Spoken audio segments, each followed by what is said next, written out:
Dan. This is my latest week in review where I share with you guys the comics / trades and graphic novels I've read for the week.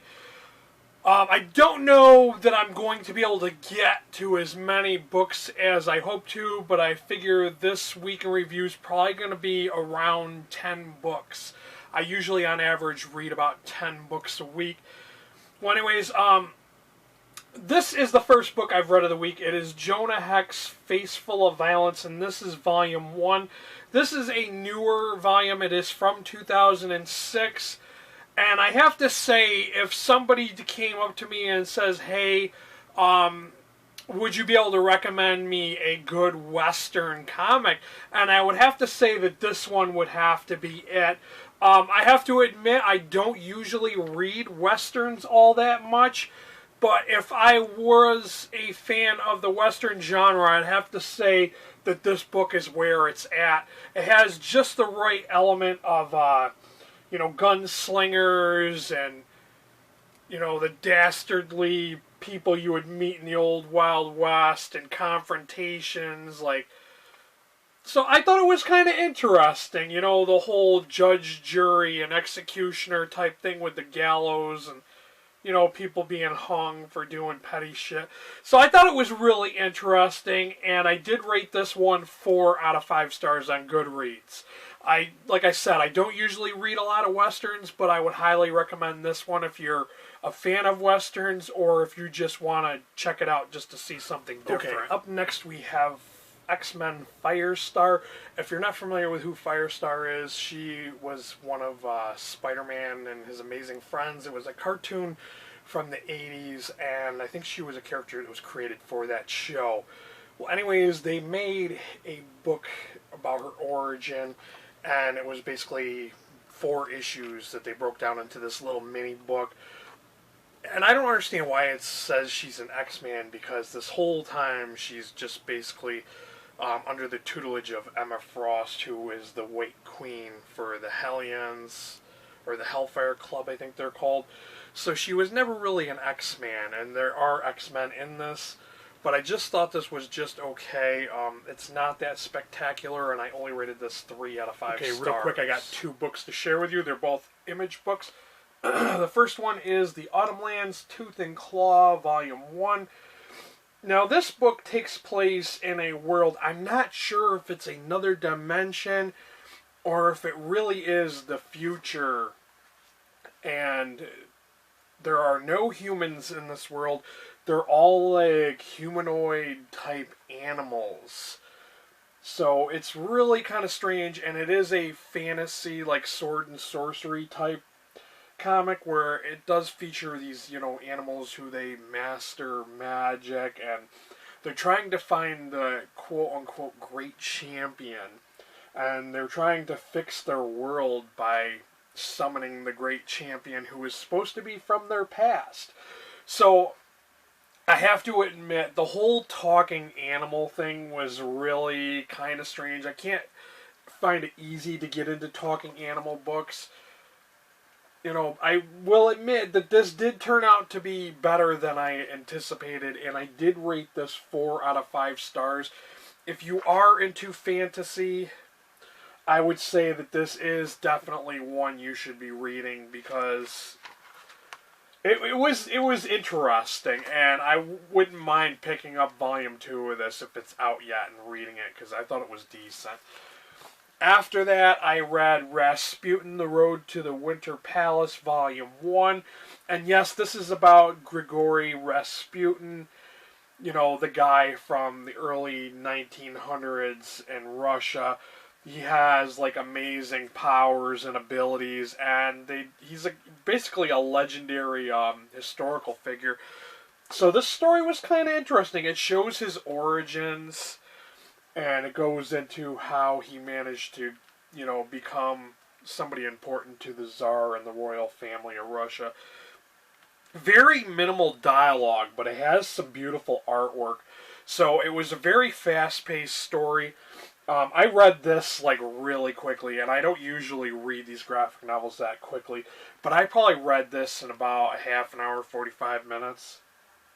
It was well worth the read, and I don't know if there is a volume 2 to this, but I would definitely love to check it out because I thought this was a great story, and this is another one that I also rated 4 out of 5 stars.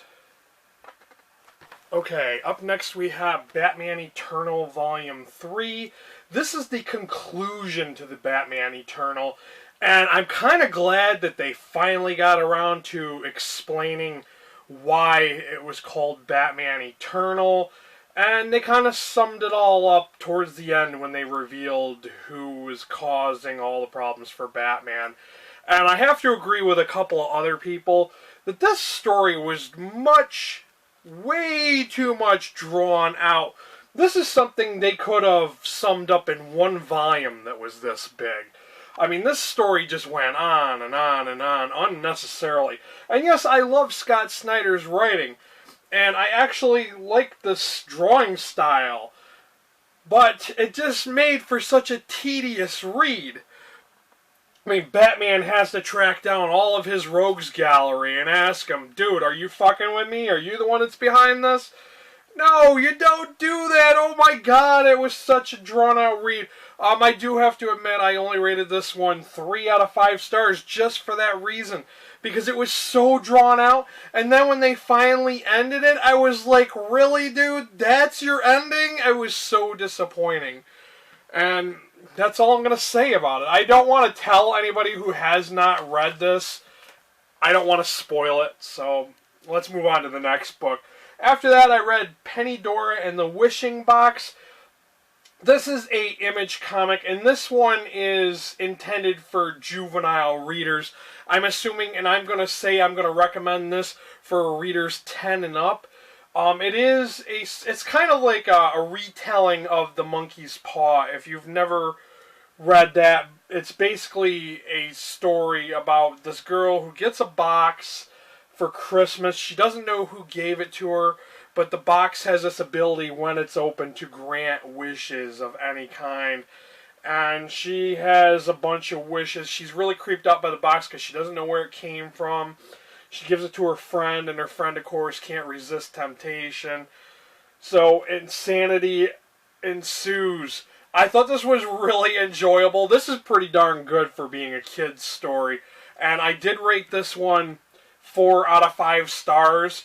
If you're into fantasy and wish fulfillment type stories, you might want to check this one out. It was well worth the read. Up next we have Star Wars Darth Vader Volume 1 Vader. The first thing I noticed was the Disney. I know that Disney bought Lucasfilms, but I still find it troubling seeing that on the label, and I'm so afraid they're going to ruin a good franchise. But anyways, to get on with the story, this takes place after A New Hope, and it's from the Empire's viewpoint, or more likely from Vader's viewpoint. So we see how things are going from his side of the story. And it's just after the loss of the Death Star. Vader's kind of plotting in the background, trying to, do his thing for the Emperor's bidding or whatnot. So it was kind of interesting. There were a few scenes that I found troubling. Like, Vader's assigned to this captain or whatever, and Vader was just it was just like uncharacteristic of him to listen to this guy and to let him boss him around, basically. I'm like, that's not the Darth Vader I know from the films, so I thought that was kind of uncharacteristic. But it was enjoyable. It did have its kind of slow points, but it was a good read. And I will say that I did rate this 4 out of 5 stars. I did not think this was a 5-star book just because of the points I brought up earlier. I mean, there were some flaws in it. But it was, if you are a Star Wars fan, I think you will enjoy this. It is worth picking up. And I intend on reading the other new books that are from different vantage points of the different characters. Up next we have Batman Detective Comics Icarus. I'm not sure. Oh, it's volume 6. I was going to say I wasn't sure which volume it is, but it is volume 6. There's the back of that.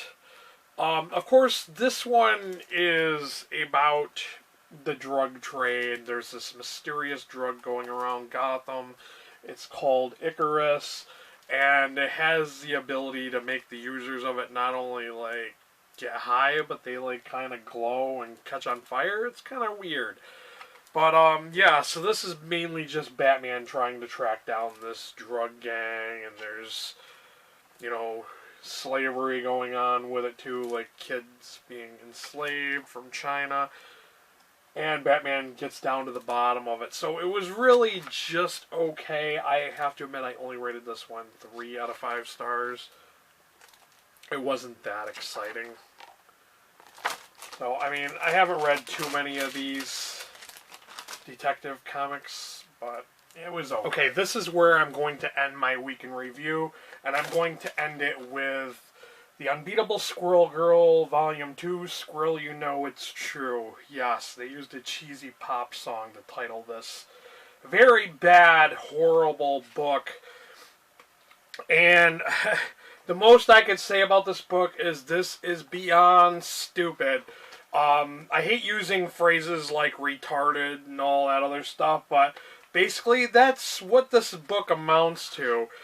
The horrible artwork. I used to like respect and actually admire the Squirrel Girl character, but now this book has just totally made this character into a joke. It's just so bad.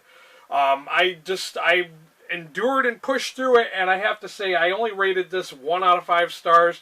And if this is how this book is going to be, I don't plan on reading any more volumes of this. I gave it a second shot with the second volume, and it's just horrible. It's so bad, and I don't understand why people think this is a 4-star book, because it was really bad. The bad jokes, the horrible artwork, it's just not worth picking up. So that is my latest week in review. And by the way, if you disagree with me on that Squirrel Girl review, let me know what you think. Why is it good? Why do you think it's good? If you've read any of these books, let me know what you think of them down below. Or if you plan on reading any of these, let me know that too. So thanks for watching. Until next time, later guys.